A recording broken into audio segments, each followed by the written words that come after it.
Nous vous retrouvons aujourd'hui pour vous présenter un aperçu général sur une nouvelle vision de l'éducation au XXIe siècle. Ce sujet touche l'école marocaine et a pour objectif majeur de renforcer la qualité de l'enseignement au niveau secondaire collégial à travers l'intégration des compétences de vie et de la citoyenneté dans les curricula.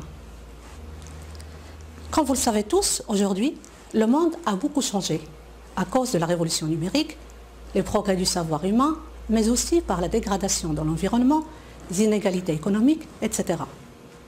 Ce contexte nous pose justement à nous poser la question suivante. Quelles compétences doit-on développer pour s'épanouir dans un monde aggravé par un contexte d'instabilité politique, économique et sociale?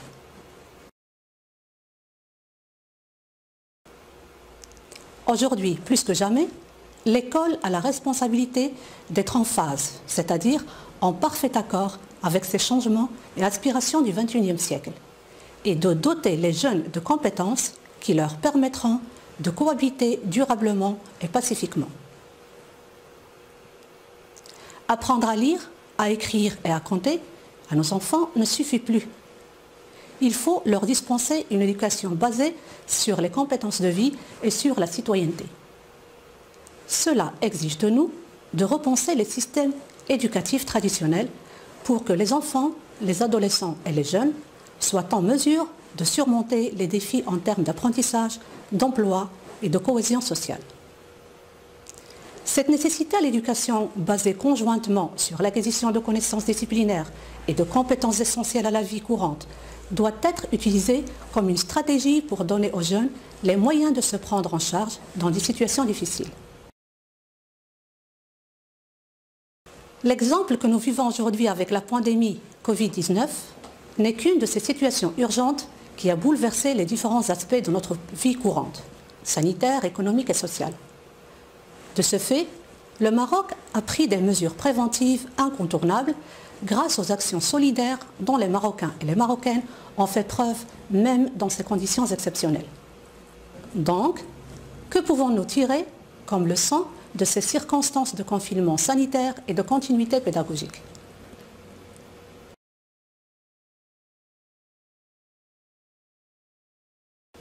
Ces moments de confinement ont montré à quel point l'école aurait intérêt à attribuer une attention toute particulière aux life skills, c'est-à-dire aux compétences de vie.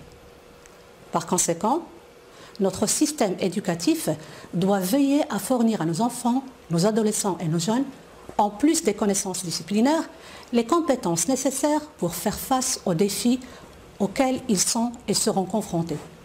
Ce qui suppose que l'éducation devrait se poursuivre en dehors des murs de l'école, c'est-à-dire au sein des communautés et du travail. Dans ce contexte de confinement et de continuité pédagogique, la plupart des parents se sont transformés en enseignants, aidant leurs enfants à apprendre à distance et découvrant dès lors la complexité de cette mission. Au lendemain de cette épreuve, aussi compliquée soit-elle, il est de notre devoir de nous focaliser sur l'intégration des compétences de vie. Ainsi, nous rendrons nos élèves capables d'affronter ce genre de crise et de s'adapter aux changements subis.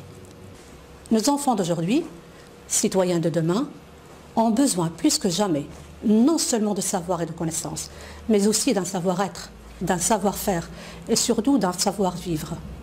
Il s'agit surtout de types nouveaux de situations d'apprentissage qui éveillent les consciences, permettant d'abord d'impliquer pleinement les élèves, puis de contribuer au développement de leur personnalité, à l'épanouissement de leur autonomie, ensuite d'être conscients des questions de leur temps et enfin de promouvoir leur capacité en termes de prise de décision, d'esprit critique, de résolution de problèmes. Voyons maintenant comment l'école marocaine envisage-t-elle d'introduire les compétences de vie dans les curricula.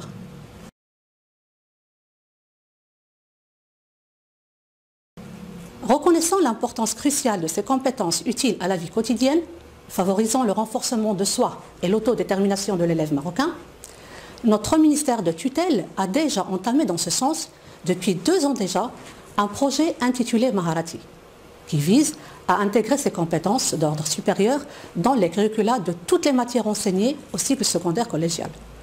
En partenariat avec l'UNICEF et selon une phase d'expérimentation limitée aux 4 académies régionales de l'enseignement et de la formation, Souss Massa, l'Oriental, Marrakech Safi, Tanger, Tétouan, Hossima.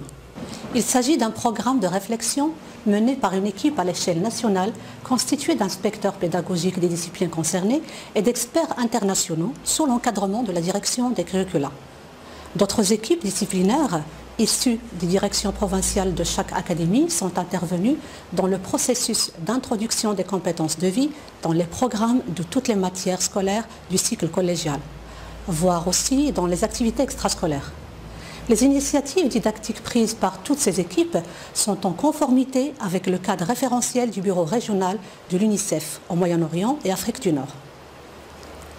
La question qui se pose et s'impose est donc de savoir ce qu'on entend par les compétences de vie et l'éducation à la citoyenneté.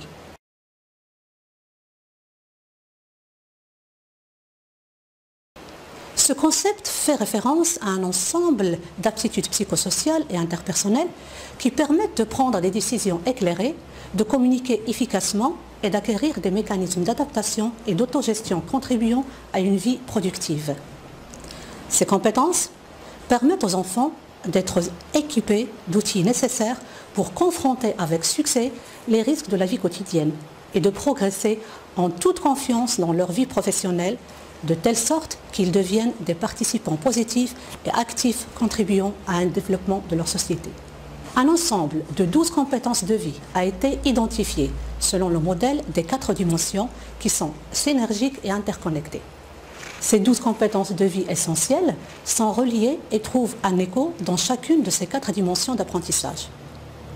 Découvrons à présent les 4 dimensions d'apprentissage des compétences de vie. La première dimension est cognitive. Elle vise à encourager la réflexion, à interpréter les informations et à adapter un raisonnement créatif et novateur par le biais des outils de l'acquisition des savoirs, comme la lecture, l'écriture, le calcul et les nouvelles technologies. La deuxième dimension, quant à elle, est instrumentale. Elle aide l'apprenant à mettre en application ses acquis et ses apprentissages dans la réalité. Elle a pour objectif de s'adapter aux exigences de la vie courante.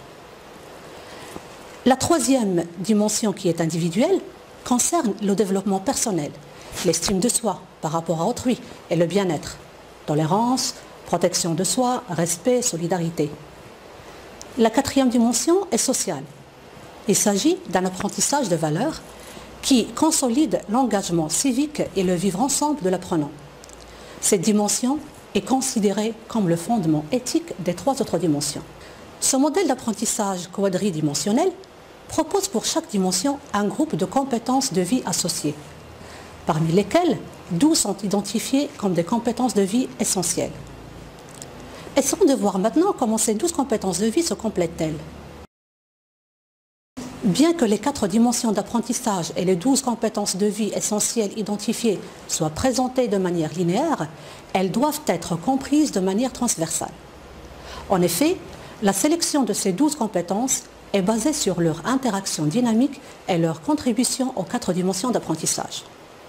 Par conséquent, le principal tournant vers la qualité de l'apprentissage du point de vue des compétences de vie est de passer d'une logique de transmission à celle de l'apprentissage et de l'acquisition des compétences transversales et transférables à la vie courante. Maintenant, il est nécessaire de connaître les approches qui favorisent l'acquisition des compétences de vie et de citoyenneté. L'éducation aux compétences de vie et à la citoyenneté ne se fait pas au détriment de l'acquisition du savoir. Au contraire, elle le soutient.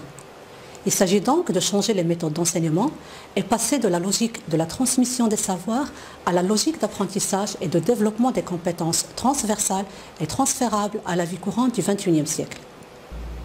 En effet, il a été démontré que les programmes de compétences de vie ont un effet positif direct sur l'acquisition de connaissances. Ce nouveau paradigme est susceptible de changer nos approches d'enseignement, nos pratiques de classe et nos activités extrascolaires pour les concrétiser selon des méthodes actives et modernes. Dans cette perspective, et plus que jamais, les life skills sont à développer comme étant de compétences à faire appropriées aux apprenants dans les écoles, aux enfants au sein de leur famille et aux citoyens dans la société. Notons aussi qu'il faut accorder aux valeurs une importance de grande envergure dans notre existence. Les valeurs de l'humanité qui nous font hommes et femmes, soucieux et heureux de vivre avec d'autres hommes et femmes différents, doivent régner dans nos relations quotidiennes en vue de mettre fin aux comportements discriminatoires, comme les idéologies, les croyances religieuses et les... Après cette esquisse qui nous donne un aperçu général sur quelques éléments introductifs du programme de l'éducation aux compétences de vie et à la citoyenneté, mené par notre ministère de tutelle, des occasions se présenteront à nous pour mieux vous expliquer les soubassements théoriques de cette nouvelle éducation et vous expliciter des pratiques mettant en œuvre les fondements de ce nouveau paradigme dans le cadre des activités scolaires et extrascolaires. Merci de m'avoir prêté votre attention et à bientôt.